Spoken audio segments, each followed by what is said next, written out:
Jim Pattison, or Jimmy as he's known, is one of the most prolific business people in Canadian history. It's pretty hard to drive around BC without seeing his name on the license plate of a car, on a billboard, or a fish company, or a forestry company, or. Over the past 60 years, the Jim Pattison Group has claimed a stake in roughly 20 different industries, employing over 51,000 people and generating over $12 billion in annual sales. While Pattison himself is worth billions, it wasn't always that way for him. Jimmy came into this world from humble beginnings, very humble beginnings in Luceland, Saskatchewan. We didn't own a house, we didn't own a car, so if I wanted a bike, I knew what had to happen. So I sold garden seeds door to door, and I sold magazine subscriptions door to door. I had a paper route, and so I've always worked. So how can you actually think of a 7-year-old being brave enough to walk up to a door, knock on the door, cold call, and say, "How would you like to buy some carrot seeds?" My biggest memory of all of that was there was a contest on, and my boss gave a puppy. His dog had some puppies, and so if you were the top salesman, he'd give you one puppy. And I always wanted a dog, and my mother wouldn't let me have a dog. So I won this dog, and I brought it home, and she couldn't take it away from me, so I got a dog. Oh. During the First World War, Pattison's father was a fighter pilot with the RAF. Once back home, he worked as a postmaster, but he did run out of work. Times were tough, extremely tough. He was desperate, and that's when Jimmy's dad discovered faith. He just walked in one night. It was snowing in Saskatoon. My dad didn't have a job. My mother and I were living in a one-room suite with my dad, and he was out walking around, and my dad, it was snowing out, he was cold, he heard some singing in a church and went in to get warm, and with that, everything started to change after that. Jimmy says it was grace that saved his father, and it is faith that continues to guide Jimmy. But it was his mother who instilled in him a work ethic. Her favorite saying hangs in his office, that being, "Low aim is a crime." And I have that on my wall today, just outside this room. And you think of it often? Well, I certainly read it from time to time, and it reminds me what I got to do in the morning. What he has had to do in the morning for decades is build and sustain a business empire, an empire that started with a bank loan. Now, do you remember the first time you ever had to walk into a bank and ask for money? I certainly do. And it was at the Toronto Dominion Bank at corner of Robinson and Georgia. And today, of course, you have this amazing Jim Pattison Group. How many companies do you own? I can't answer how many companies we own because we have a lot of different legal stuff. But we're in different, I'd say probably 18 or 20 different industries, like food, cars. And so you've always called yourself a salesman. You got into selling cars. Right, used cars. Used cars. Yeah, well, of course, I sold door to door, garden seeds, and I sold magazines door to door, and then I sold pots and pans door to door after I got married. And so I was a door-to-door salesman, and then I got a job on a used car lot, and so I sold used cars and then new cars. He loved selling cars, so much so that a few years later, he opened his own dealership, which grew and grew, and eventually grew to become the Jim Pattison Group, a conglomerate that beat the odds. There's lots of people do what I've done. It's all management and timing. Timing plays a big role, but the key is the people. And then it takes banks. And I never had any money, so the Canadian banks and American banks have helped me over the years, or I wouldn't be here today. And but the key is the other people. And we've been very, very fortunate on the quality of the people that we've had in our company. And because as the company gets bigger, we depend more and more on the people. And when Pattison does branch into another industry, he just lets them operate. We give our people total discretion within reason of what they do. We don't run anything except here. What we do is we buy the company or the asset, and then we give somebody the job of running it. But we have meetings with the people on a regular basis. So how would you describe your own style as a CEO? Are you tough? Well, there's certain things that have worked for me that I believe in, and so I tend to have strong views about integrity. When I was growing up, if you worked on a used car, a lot of people spun speedometers back to make the car look like it hadn't got as many miles. So we wouldn't ever do anything like that because used car dealers didn't have good reputation. With integrity comes accountability, something Pattison demands. He has a rule. If you don't measure up, then this business is not for you. Is the story true that when you were doing cars only, that the salesperson at the end of the month or the end of the quarter who had done the worst was let go? Absolutely. So what was your strategy in firing the person who was doing the worst? Well, because if you, with the kind of advertising we were doing, with the amount of people coming to the car lots, we spent thousands of dollars advertising, bringing people to the used car lot. If you couldn't sell one car in a month, there's something wrong, because most people would sell 12 to 15 cars a month. So better to find out early. Yeah, and I helped them make the decision quickly. Of course, with success comes failure. In 1969, Pattison's Neonex company unsuccessfully tried to buy what is now Maple Leaf Foods. It did not go well. His bank was watching, and it called his loan, putting Jimmy back on his heels and on the brink of bankruptcy.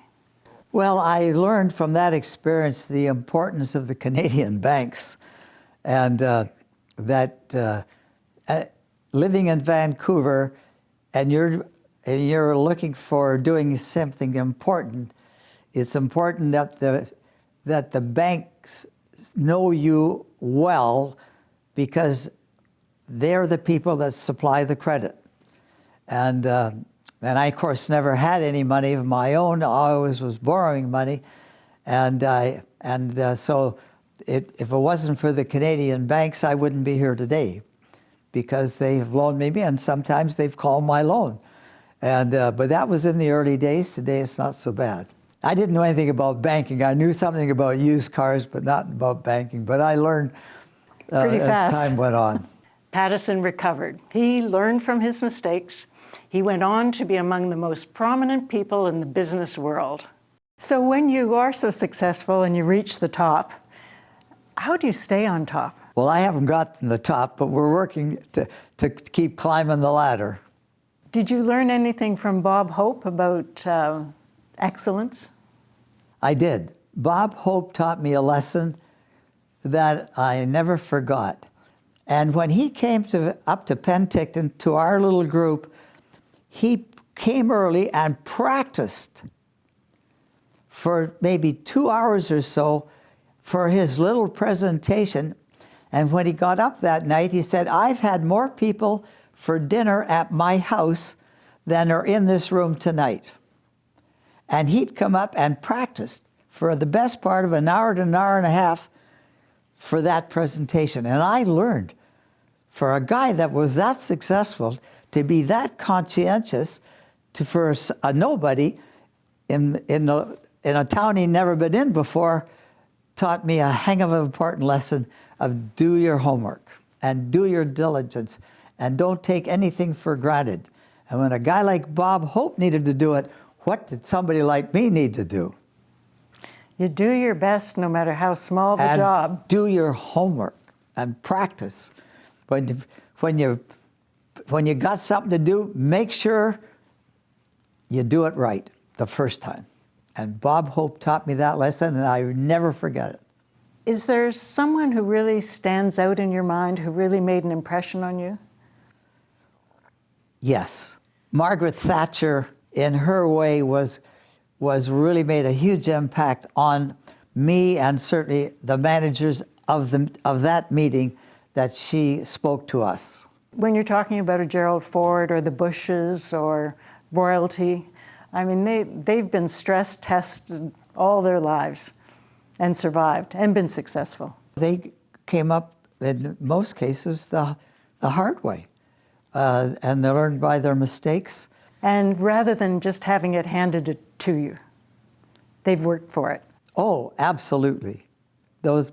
They worked for it. Well, you know something about that yourself. You and I worked together with Minister Flaherty during the recession, 2008 and 9. Right. And he asked us to serve on his Economic Advisory Council. He did. So in that particular committee, Minister Flaherty came to people like you, just the top CEOs in the country, and said, help. Can you give me help? Can you give me advice? How did you feel about that experience? Well, I was hugely honored that he would include me in anything to give him advice. And I was just one of many people. But he was a good listener. He was. And people that are leaders like him certainly were smart enough to remember that they don't know everything. Family is always important. How do you protect your family? Well, I've had my daughter kidnapped. And of course, we've been very careful as we can after that. There's no perfect way, but certainly when you lose one of your children that's kidnapped for money, it certainly puts it makes you much more aware of things that can go wrong. In 1986, Vancouver was home to the Expo 86 World Fair. Pattison was tapped to be the CEO of the organizing committee. Premier Bill Bennett came to you and asked for help with Expo 86. It was having problems, and he needed a Mr. Fix-It, I guess. Why did you say yes? You mean the first time or the second time? Whichever time you said yes. I said yes, both times. And so I said I would take it for 1 year. And then I took it for 1 year. He asked me to stay another year. Then the second year, I told him I had to go back and look after my business. I'll never forget it. We were out in the back of my boat, and the Premier says, Jimmy, I want you to stay another year or two on Expo. This is before there was any Expo. And I said, Mr. Premier, I got a job, I got a company to run. And he says, Jimmy, has British Columbia been good to you? I said, Mr. Premier, it certainly has. Well then, if you won't help me, who will? I said, I'll do it. In order to drum up excitement for the fair, Pattison bought an attraction, John Lennon's groovy Rolls-Royce, which was auctioned off after the singer's death. Jimmy spent a cool $2.2 million on that car. And it was up for auction in New York, and I heard about it, and I wanted to bring it to Expo as an attraction, and so I bought it and gave it to the province for Expo 86 at the British Pavilion. I mean, it really was a marketing coup because you ended up on the cover of Time magazine. Well, we wound up, what it did is we wanted to try and get Vancouver with something that was of interest to people in the world, and certainly at that time they were very much of interest with young people, and to bring John Lennon's car to Vancouver was something that was different, and so that's how we started. That was our first shot to try to build the publicity for the fair. It sure worked. And it helped. Pattison spent 5 years organizing Expo 86, which did go on to be the most successful World's Fair in its class. What's your favorite memory from Expo? My favorite memory of Expo was the last night when I went into the auditorium and I climbed. We had threw a big party for all the employees. And I went up, climbed up to the top seat by myself and sat there and watched the hundreds and hundreds of people, the employees that had worked, and volunteers that had worked for the fair, some for nothing, others for the cause of helping our province.